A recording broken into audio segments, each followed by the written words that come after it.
Lucknow Agra expressway पे अब पहले कौन पहुंचेगा? फरारी। मतलब बिल्कुल साफ है, हम फरारी हैं या हम बोलेरो हैं ये मैटर बिल्कुल भी नहीं करता है।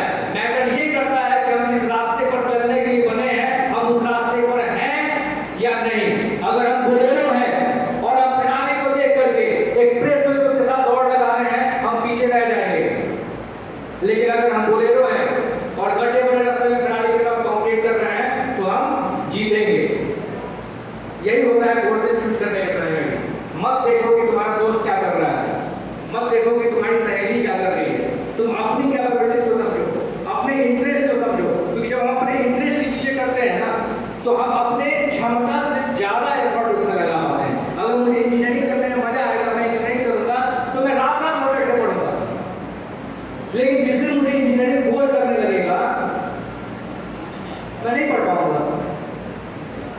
आपने देखा बहुत सारे लोग ऐसे मिल जाएंगे जो बोलेंगे अरे बीटेक में कुछ नहीं रखा, बेकार है बीटेक करना। लोग बोलते हैं ना बेकार है बीटेक करना, इंजीनियरिंग में कुछ नहीं रखा।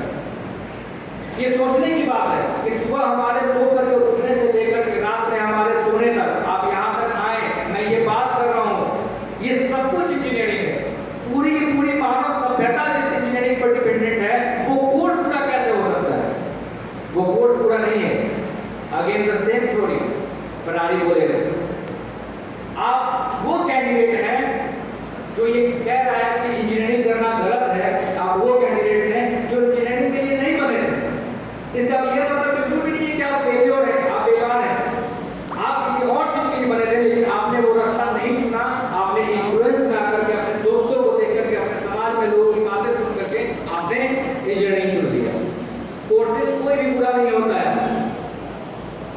मैं हमेशा बोलता हूँ कि भारत जो है एक बहुत कमाल का देश है। इस देश में इतने अपॉर्चुनिटीज हैं कि आप सोच भी नहीं सकते हैं। अच्छा, यहाँ पर जितने लोग बैठे हैं, छोटा सा एग्जाम्पल पूछना चाहूंगा, यहाँ जितने लोग यहाँ बैठे हैं इसमें से कौन ऐसा है जो शहनाई बजाता है? कोई शहनाई बजाता है क्या? कोई नहीं बजाता। अच्छा, आपके फैमिली में कोई बजाता हो? नहीं बजाता। आपका कोई दोस्त? नहीं बजाता। या आपने किसी को सुना हो कि वो बोले कि यार मैं शहनाई सीखना चाहता हूँ? नहीं सुना। अच्छा, आपने किसी को सुना है जो बोले कि मैं गिटार सीखना चाहता हूँ? सुना है। भारत में शहनाई कोई नहीं बजाना चाहता, शहनाई कोई नहीं सीखना चाहता। ना कोई माँ बाप चाहता है कि उसका बच्चा शहनाई बजाए, ना कोई दोस्त चाहता है कि उसका दोस्त शहनाई बजाए। और उस भारत में उस्ताद बिस्मिल्लाह खान को शहनाई बजाने के लिए भारत रत्न मिल गया। एक ऐसा म्यूजिकल इंस्ट्रूमेंट जिसको कोई नहीं बजा रहा, कोई नहीं सुन रहा, कोई नहीं सीख रहा, उस इंस्ट्रूमेंट को बजा करके भी कोई व्यक्ति अगर भारत रत्न लेकर के आ सकता है तो आप समझ सकते हैं कि भारत की संभावनाएं कितनी है। आप कितने बेस्ट हैं उस चीज में, ये समझना बहुत जरूरी है। कोई कोर्स पूरा नहीं होता है, आपको उसमें बेस्ट बनना होगा। आप बेस्ट बनिए, सफलता खुद आपके पास आएगी। इन्फ्लुएंस से मत जाइए। अब ये नहीं कि आज मैंने ये बोल दिया 10 लोग चले गए शहनाई सीख रहे हैं, ये नहीं करना है, ठीक है? कोई नहीं सीखता शहनाई। तो एक बहुत प्रैक्टिकल सी बात मैंने आपको ये बताई कि ये बहुत इंपॉर्टेंट है कोर्सेज चुनने के समय में। ये बहुत इंपॉर्टेंट है। हम आज यहाँ पे आए, हम एडमिशन पर्पस के लिए बिल्कुल भी नहीं आए। हम इसलिए नहीं आए कि यहाँ पे आना है और लोगों के बच्चों का एडमिशन कराना है। हम जहाँ भी जाते हैं हमारी सिर्फ इतनी कोशिश रहती है कि हम आप उन बच्चों को एक सही रास्ता दिखा सकें, आपको ये समझा सकें कि आगे वाले वक्त में, आने वाले समय में आपके लिए आपकी पढ़ाई, आपका कोर्स कितना इंपॉर्टेंट है।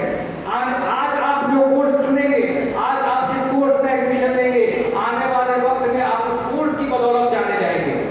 आपके घर में दाल रोटी आएगी उस कोर्स की बदौलत, आपके बच्चे पढ़ेंगे उस कोर्स की बदौलत। तो फैसला बहुत सोच समझ के करना होता है।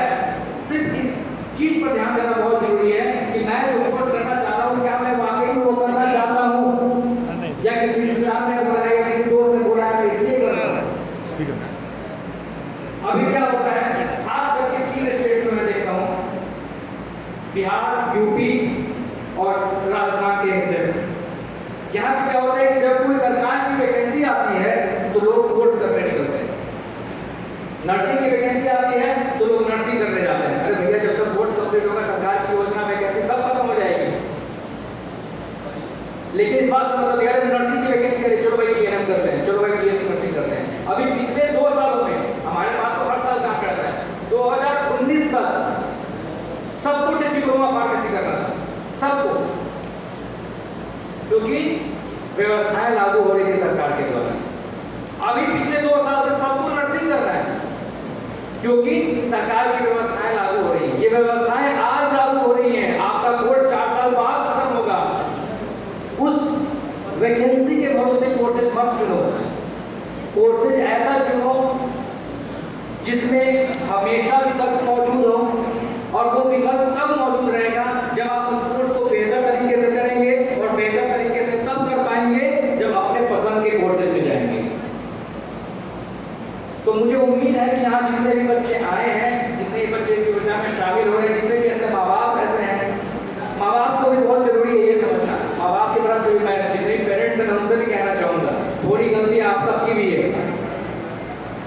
बच्चा नहीं चाहता है बीटेक करना, उसको फिर भी बीटेक करा रहे हैं। बच्चा नहीं चाहता है बीएससी नर्सिंग करना, उसको फिर भी बीएससी नर्सिंग करा रहे हैं, क्योंकि इंजीनियरिंग में दहेज अच्छा मिल जाता है ना।